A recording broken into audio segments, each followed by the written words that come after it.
Hello? Hello, hello, hello. Hi, you guys. How is it going? So, if you could have seen me 30 seconds ago, I was trying to fix my shirt. It's still kind of upside down, isn't it? Because the camera's backwards for me, I still try to I'm all over the place, people. Hello. How are you? How is it going? What Jennifer and Mike were on. They were like, "We are here. We are ready. Good morning, my friends." And how the heck are you? Oh, Gail's here. Hi, Gail. Good afternoon from South Coast of the UK. Gail, that's fantastic. What time is it where you are, Gail? What? Give us an idea of what the time difference is. I always enjoy that kind of doing the figuring out where in the world are you? Oh, hello, Maureen, and hello, Ellen. She's working on her coffee. I love that. I love that. Hello. Just in case we haven't met yet, my name is Chris Acton with Acting Creative, and this is Live at the Loom. Woohoo! Yay! Good morning, Sam from snowy Southwest Ontario, Canada. I believe that we have snow on the grass here. We have, yep. Yesterday we had some fabulous big old fat snowflakes coming down. Okay, so Gail says it is 3:30, so that means you're 6 hours ahead. Does that sound right, Gail? See, now we know where Gail is in the UK is 6 hours ahead of us. See, we're learning so many things. Hello, Glenna. How are you? Oh, I love this. So much fun. Yes, we had a nice snowy day yesterday, and I have to say it was the kind of snow day that I love because it was like 32 and 33 degrees and snow, so it was pretty darn warm for snow. But wasn't too slippery. I didn't have to leave the house. It was like the perfect snow day here. We're getting a little bit. I think we stopped for the moment, but I think for the next kind of 3, 4, 5 days, we're yeah, yeah. Sam says snowball slash snowman type of snow. Totally is. That's exactly right, Sam. It's that kind of wet, dense kind of. That's perfect. That's perfect for a snowman. It's we'll break out in song as a little let it go something. I don't know. Anyways, so yes. So tell me how you're doing. How are things in your corner of the world? I'm working on a little. I know you're not surprised. I'm working on a little hot tea this morning in my my alternate mug. Um, my other mug is still going through the dishwasher because it's pretty gross. Even by my standards, it was pretty gross. Like the inside is supposed to be teal, and it was like a dark. It was a seasoned brown color. Yes, so it's still being washed. So I'm enjoying Nancy Harrington's mug in the meantime. We love that. Hello, Tanya. Good morning from warm Edmonton, heading to colder weather. Yeah, yeah. This time of year, it's you can kind of go through all the seasons, can't you? Just about. But it all depends on where you are and what Mother Nature feels like delivering to you for that day. So yes, so as you come in, continue to say hi. I love to hear where everyone's from and how it's going. This week in the Dress Your Loom course, we're talking about slaying the reed. It was my favorite. This is my favorite step. I love this step, and we are having a blast. It is really, it's so much fun. So thank you to anyone who's hanging out with me today who is part of the course. I hope you're enjoying it as much as I am because it has been a lot of fun. And just as a note, if you kind of missed it this time around, I am definitely going to be offering the Dress Your Loom course again, probably this summer. That's probably when the time frame is going to be, which will be very, very fun. Oh, hello, Roxy Blair. Good morning from Ohio. Yes, we have 4 seasons in one day. Right? I totally, yeah. Where in Ohio are you, Roxy? I bet you have pretty similar weather to me here. That's what I'm guessing.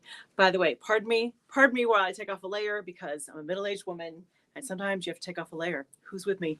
Amen. Hello, Laura okay, Laura, how do you say this? Petawawa?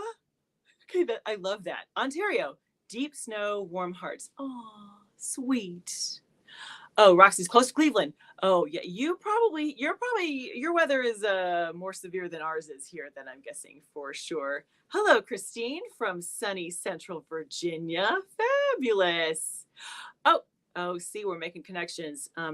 Jennifer Fowler says she grew up in Stowe. Is that close? See, I love that. See, you're discovering all the neighborhoods, right? Isn't that fun? I love that. So, hello, Wendy. Wendy Kaplan from Southern California. Wendy today. Hey, Wendy, did you feel any of that? I heard there was like a earthquake that came through the other day. My sister said she didn't even notice. She's in San Clemente. I don't know if you're close to there. Hello, Jamie Scott. Jamie Scott, you and I need to talk. I have questions for you. So stay tuned. I'll send you a note afterwards. We'll chat.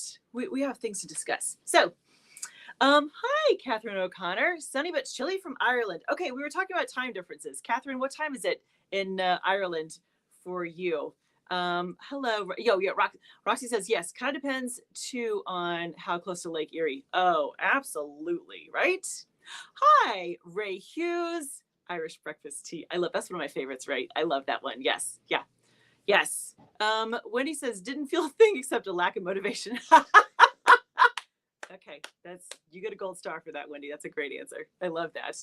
So, okay, let me know how your project's going. We've had a week. Did you make some progress? Did you have fun tossing a shuttle?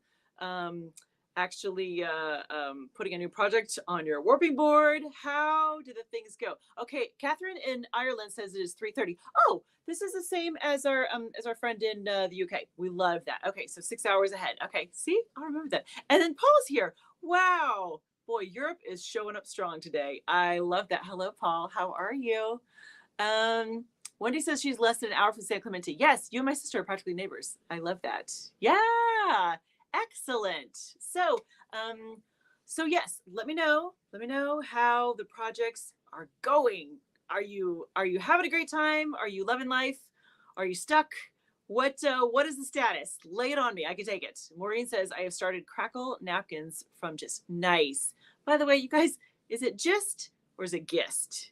I kind of always think it's just, like, I get the gist, but let me know if you think differently. I don't know for sure. Does someone know for positive? Listen to me. If someone knows from the official company, is it Gist or Gist? Someone clarify for me, please. Alex says, hello, good morning from Texas. Sunny and cold. Okay, Alex, if it's cold where you are, what does that mean for you? Give us some reference there. Hello, Lynette. Finally got a warp retied for a second baby blanket. Nice. Excellent. Let's see. Jamie says, no weaving for me, but I've been experimenting with some tie-dye techniques. Ooh. Oh, I love that. Lynette says, with 2 children, not much weaving happening. I understand, honey. I understand completely. Yes. Ellen just finished sewing 5 different shawl styles for inventory. Oh, that's awesome. Okay, Paul's thinking it's as in just like with a J. See, that's what my gut says too, but I just wanted to be sure. Thank you, Paul, for verifying. Jennifer says, started table runner. Woohoo! Hi, Mike. He says, I'm warping a sampler scarf overshot for my floor loom. Ooh, a sampler and overshot. That's going to be gorgeous, Mike. Dory's in the middle of threading heddles on my 8 shaft and about to start a project on my rigid heddle. I love that. You're like juggling some looms. You might as well, right? If you have them, might as well use them. Jennifer started table runner finally. Woohoo! Yay! Yay, Jennifer. That's awesome. Gail's procrastinating over getting a hand spun warp onto the loom. Gail, is it intimidating because it's hand spun, or what's the I totally understand. Procrastination comes in a whole variety of colors, doesn't it? Yeah. Alex says 38 degrees is cold in Texas. Okay, that's pretty chilly, Alex. I'll give you that. That's pretty chilly. Tina says the warps are done, but not on the loom yet. Okay, nice. Not my favorite part, getting into the loom and wound on the back beam. Is that pesky dressing the loom phase, right? Just those, if we could just be weaving, right? Let's see. Sam's having trouble figuring out how to get a good shed with the 8 shaft. Oh, interesting, Sam. Huh. All right. If you still get stuck, my friend, reach out. We'll talk it through. We'll see if there's something I can help you with. Hi, Christine. She says, cut off a dozen mug rugs with a heart twill pattern ahead of the game for Valentine's Day. Yay, you! I love that. Okay, it's so funny. This kind of heart pattern. I'm pretty sure, Ellen, let me know if that's here. I'm going to put up Christine's comment because I know how. Because technology. On occasion, I know how to do stuff. Okay, so Ellen, let me know, was yours I know you just did a little heart pattern. It was a twill as well, right? Let me know. I love that. And I know Jamie Scott once upon a time tried a a heart pattern.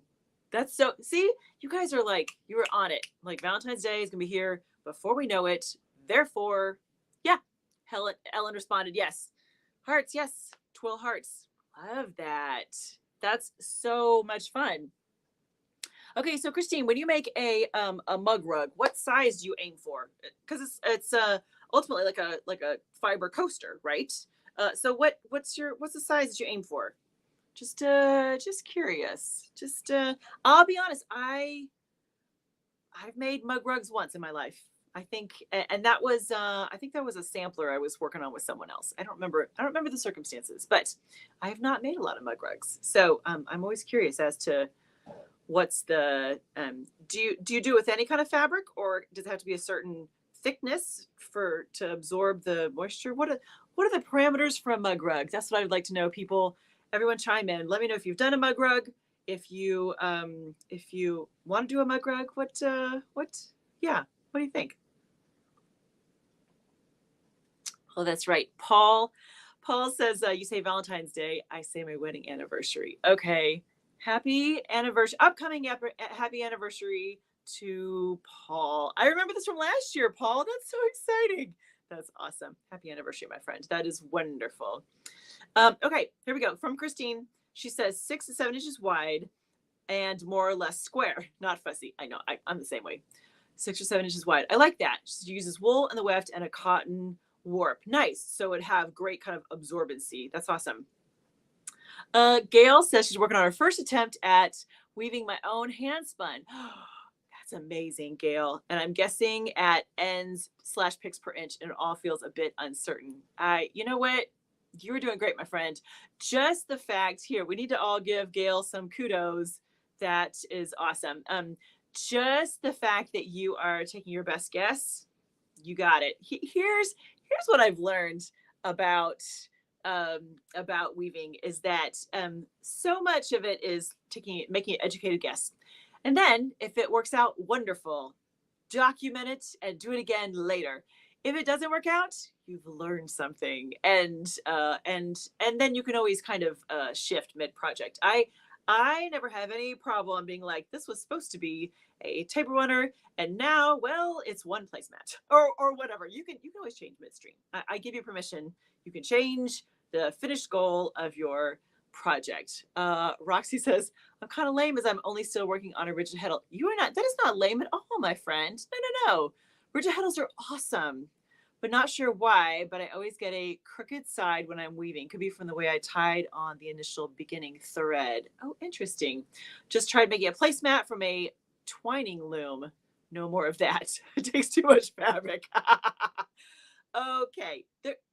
Rigid heddle looms are great. Honestly, I think they're fabulous. So there is no kind of hierarchy of what looms are better. I promise. It's all about what you want to do. Honestly, if you if you want to do a lot of plain weave and play with different textures and colors, rigid heddle, yes, please. Just go to town. That is there is no no judgment ever. I just want you to be weaving. I don't care what that looks like. I don't care what loom. I don't care what materials.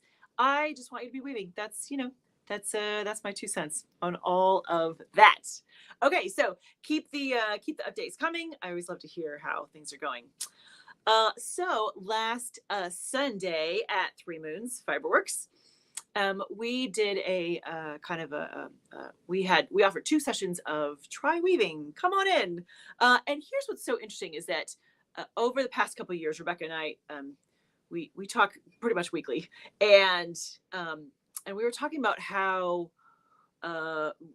she offers some great classes, and I've taught quite a few classes there with her. And what we kind of were kicking around was the idea is that instead of jumping in from I've never woven to I'm going to take this big 3-day class, why not have some opportunity for people to kind of test it out, to kick it around? Because I have found that people, they pretty much know right away. If you can watch people as they throw the shuttle for the first time, if they're like, I love this. Like people either get it or they're like, nah, I can go to something else. but there are people that like, you can see like their life changes when they throw a shuttle. It is, which happened to me. So I certainly recognize all that. So anyways, so Rebecca, we were talking about what if we offered some kind of opportunity for people just to learn a little bit about it and to try weaving. And we had two great sessions. We really did. It's always so much fun. This is part of why I love working with beginners, because they have that like bright-eyed, bushy-tailed, like it's all new and awesome kind of feel to them. It was we had a great time. And as far as upcoming classes, if you were anywhere near the Chicagoland area, honestly, or close enough to drive, speaking of 3-day classes, I will be offering a 3-day My First Weaving Project class. It's the third weekend of February. I don't have the dates in front of me. Someone can help me with that. It's a Friday, Saturday, Sunday in February. So if you want to come hang out with me for 3 days, I would love that. Please come on. We'll have a great time, and you get to spend lots of quality time at Three Moons, which it's kind of like Disneyland for fiber lovers. I promise you, it is. It's that good. It really is. Sam says we do that at a local Potter's Guild, a couple hours, try the wheel. See, brilliant, Sam. That is brilliant. Yeah, that's almost what you need, right? Because there are times that classes are an investment, which I'm totally all for it, which is awesome. But if you don't know that you really like it, that's a great way to just come in and kick it around, see if you like it. Oh, thank you, Sherry. Okay, see, here we go. Sherry, I love this. Sherry's always keeping me on task. Awesome. Okay, registration is open for the Midwest Weaving Conference in June. Woohoo! Yes. If you can join us in Des Moines, Iowa in June, yes, let's definitely make a plan to gather, meet and greet on Wednesday, the 14th. That sounds awesome. Let's book it. Let's do it. I would love that. We should all hang out. Honestly, just come over from Europe, from Canada, from wherever, just come on over and we'll all meet in Des Moines, Iowa, and we'll get together on June 14th. I love this plan. Why not? Do you need an excuse for a road trip? Because I'll give you one. Come on over. We'll all get to meet each other face to face. And yeah, that'll be awesome. Thank you, Sherry. That'll be fantastic. Sign me up. I'm all in. I'm very excited about that. So yes, Midwest Weaving Conference is coming up in June. It is going to be just a week jam-packed full of fun. We are going to have a good time. That is for sure. So I can't wait. And it's going to be here before we know it. You know that it is. While it feels like it's a long way off in our snowy January weather, it's going to be here like that. By the way, if anyone tuned in last time and I was lamenting the fact that I didn't know how to work the focus on my Apple products here, I think I figured it out. If the phone rings during Live with the Loom, you'll know that I did not quite get it, but I'm hoping that I am close enough and that things are turned off and we won't be interrupted. Geez. What can you do, right? It's hard keeping up with technology. It used to be this easy, just put it on Do Not Disturb and you were done. And now I have to push other buttons and set times and all that stuff. Okay, I say we weave a little bit, shall we? Let me show you what I'm doing, because I actually have stuff to show you today. Versus last week when I was like, this is plain weave with a solid color. It was very boring last week. I apologize, folks. Today will be much more exciting. That could be famous last words. But okay, I'm gonna take a swig and then I'm gonna show you how we're weaving some stuff. Okay, here we go. Let me see if I can tilt you down so you can see. All right, I'm gonna back you up just a little bit so you can see what is happening. Okay. All right. So just a reminder, this is my Weavers Poker project. If you're part of the Dunlin Weavers Guild, act surprised when I present this on the second Saturday of February. But for the rest of you, you get the inside scoop. You get the first look at what is going to be presented for Weavers Poker. So this is Weavers Poker. You get a hand of five different elements, and you get to toss one out. So forgive me if this seems like old hacks. I feel like I've done it a couple times, but for anyone who is new, here is what my hand was. Fiber is rayon silk. My color is yellow. My weave structure is plain weave. my item says outerwear and my texture is smooth. So of that lovely hand, I decided to toss outerwear because I'm not a scarf person and I wasn't about to venture into making a coat. So I decided I was going to toss that one and utilize the rest of them. Now, what is interesting about Weaver's Poker is that there's the rules are really suggestions. So they don't really care as long as you finish something and come with a story. Those are really the only requirements. If your guild doesn't do this, please steal the idea. It is brilliant. I try to do it every year because it really kind of pushes me out of my comfort zone and asks me to think differently about projects. So feel free to steal the idea because it's brilliant. So anyways, so here is my thought process. I love yellow, so that's no problem. What was it? Silky was the texture, or smooth, that was the texture. Yes. I was like, okay. The fiber was rayon or silk. And I will be honest, I am working with, it's too far to tell, but I am working with my warp is a smooth silky fiber. I don't know what it is yet. But I decided it wasn't going to matter because I wasn't going to go buy something new for the project. That was one of my personal parameters. I have plenty of yarn on the shelf. Hello, BJ. You found me. Good job. I'm glad you're here. So I decided I was going to use the yarn that I had, no matter what it was. It's not really going to matter. So I put that in as the warp for my project. So here's my plan. I'm going to make a wall hanging. That is going to be that is what my lovely project is going to be. I am also going to use recycled materials. I love recycled materials. For me personally, I love recycled neckties. I cut them into strips, and I love the challenge of working with the patterns. I like so many things about that. It is not going to be for everyone. I totally understand this, and you'll see the method, like the technique that I'm using, is much slower than just throwing a shuttle over and over and over again to create some kind of beautiful twill, overshot, rep weave, whatever it is. You'll see that my process for doing this is going to be slower. But for me, I also think it can be a little more creative too, because I don't know how it's going to turn out. I'm going to make it up as I go. Yes, my friends. Yes, my planning friends. I am going to make this up as I go through it. That's my plan. So I started with making just, let's see, I think I wove about 5 inches just of plain weave. And that's going to be for a little sleeve, because I am going to put I'll just put like a little dowel, probably a little wood dowel in there. I'll have Dinah kind of just sew it under so it's finished, and I'll slide the dowel in. And then the way it hangs, we'll see. When it comes off, I'm gonna get inspired when it comes off the loom, and we'll see what happens from there. But let's do a little bit so you can see kind of how I think this through.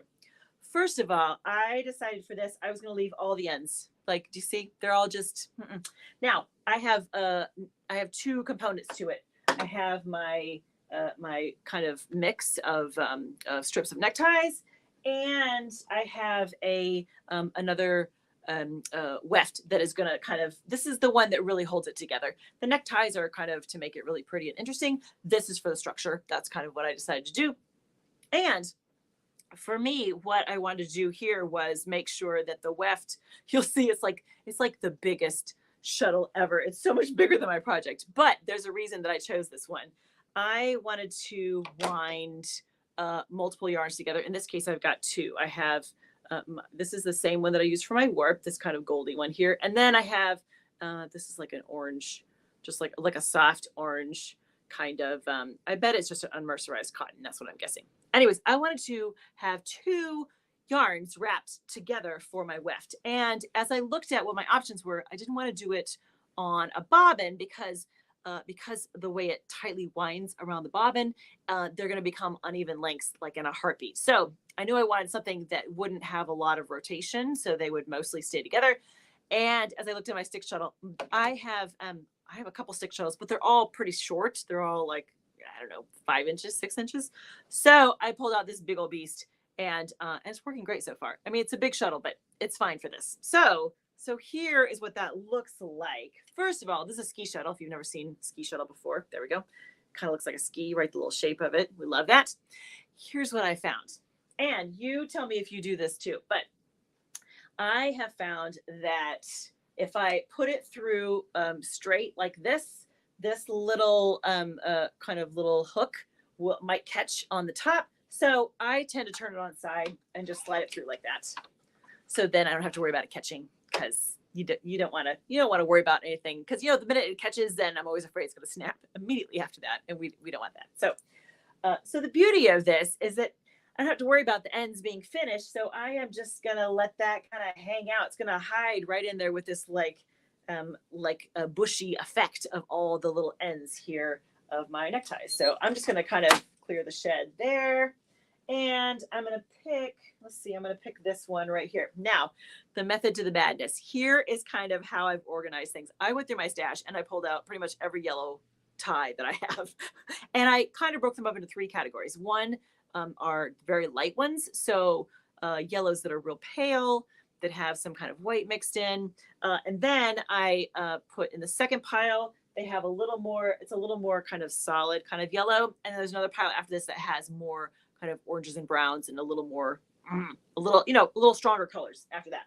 So of course I put there we go. All right. So I plan it on the fly. Like, I look at what I have so far and I'm like, okay, what looks next? So I look over my pile, I pull the strip that I like, and I'm going to kind of slide it right through. Now it's going to be in the same shed space as my weft. They're just going to kind of share the same space. Because the necktie is so much wider, the weft yarn mostly just kind of becomes hidden, but I am making subtle changes to the weft yarn as I go, just to kind of, it'll be subtle, and it may not make any difference, but in my head, it makes me happier to make those changes. So I'm going to slide this through, just using my fingers, and leave a little tail, because that's part of the whole fun, is leaving a tail. I'm going to switch the shafts here. And here's what I've been doing. Now I've got this much left, but I don't always want 2 rows of the same. So I'm going to send this guy back the other direction, kind of get this all situated, wrap that around there, just kind of clear the shed. And I think I'm just going to cut this for now. So what I've done is that I have like an ongoing stack of little bits that are left that I can incorporate as I kind of come through the project. So now I need another one. I'm going to do this guy. What's interesting is that of the neckties I have, almost all of them have some kind of a pattern to them. They've got a little dot. They have, paisleys. They've got whatever. But I have just a couple of them that are completely like solid. And what I've learned is I have to be kind of careful about where I put them in the project, because they stand out, because they are just one solid color. So I'm going to slide that guy in through there, leave myself a little tail, come back to the other side. I'm just going to trim that guy, I think. So you can see the process. It's this kind of, I'm creating it as I go, which I like. It is slower. It is definitely not a quick process, but I think the results then become much more, it looks a little more spontaneous, which I kind of love. I think as weavers, we plan a heck of a lot of things. So why not on occasion not plan things? I think it's good for us. Anybody else do any kind of spontaneous stuff in their weaving? By the way, let's start with this. Has anybody else worked with recycled neckties in their? I know, Sherry, you have, right? I thought you gave it a try. Do I remember that correctly? That you tried your hand at that. You weren't a fan, if I remember correctly. If it was you, it could have been someone else. But let me know if you've worked with recycled materials, if you like to repurpose in your weaving. What does that look like for you? So what I'll do as I go along here is that on occasion I will double up, just to, if it looks like it's the right one. See, I may actually double that one up. We'll see. We'll slide that one through. But it is fun because there is Sherry says I gave it a try and hated it, but you tried. Yeah, see, now you know. Now you know, right? Yep, I understand that. All right, slide that through like that. We'll do just a couple more. So who else has tried some recycled materials? It could be anything. Could be old shirts, jackets, jeans. What else? What else have you incorporated back into your weaving? I always think that weaving is just a perfect vehicle for recycling, repurposing, all that kind of good stuff. Oh, we'll wind that through there. All right. I think this one, this is such a classic. Look at this one with the little dots. Like if you had, if your dad was alive in the 80s or 90s, did he not have this exact tie? This is like the tie, right? It had just a little, just yellow with a little pattern to it. It's fascinating how many of them I had in my stash. All right, we'll put that guy in there. Ooh, yeah, I like this. All right, we'll get that out of the way. Move that back. Sam says, tried with jeans on my tabletop and a total failure. We'll try again with my Leclerc. Was it just too dense, Sam? Was that why it didn't? Yeah. Sherry says, love working with a lot of denim and t-shirts. Denim and t-shirts, so much easier. All right, I like that. Christine, I'm meditating with a use what I already have mantra. Oh, nice. Hence the wool mug rugs using up bits and ends of wool cones I inherited from others. Oh, I love that. Yes. Yeah. Stash busters. Use what I already have. I like that, Christine.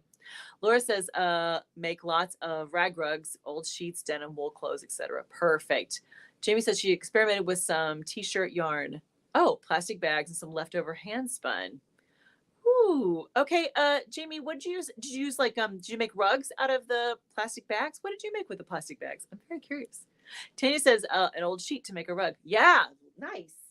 At our last Weavers Guild meeting, we had Renee Tripp came and she's been twining.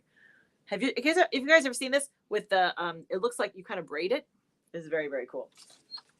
Anyways, she shared with us kind of her process for twining, and her stuff was beautiful. All right. Oh, you guys, the time just flies by for us, doesn't it? Anyways, so you got a little glimpse of what is happening on the table loom. You'll probably get to see it next week too, but hopefully the colors look a little different. We'll see. Well, stay tuned. Stay tuned. You'll have to come back next Thursday to see what the progress is. So here we go. Why don't we finish strong? Oh wait, Jamie says it was for the twill weave along. Nice.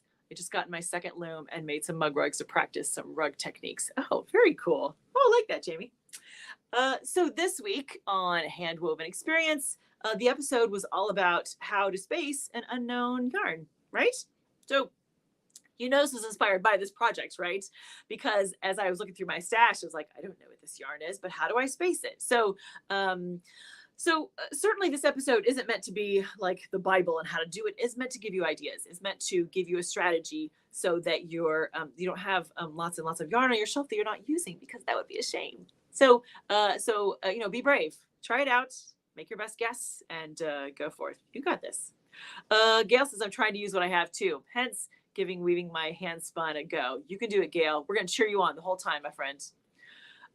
Okay, so if you're loving all the Acting Creative things, consider checking out the Acting Creative Insiders. It is a monthly membership where there are extra behind the scenes little videos and weaving tips and tricks, all that kind of stuff. So consider giving that a look. And if you aren't yet part of the email community, go ahead and sign up. Every Wednesday you get a little love note from me just to say hi, thinking of you, and here is what's happening in my corner of the world. So I think we finished the list.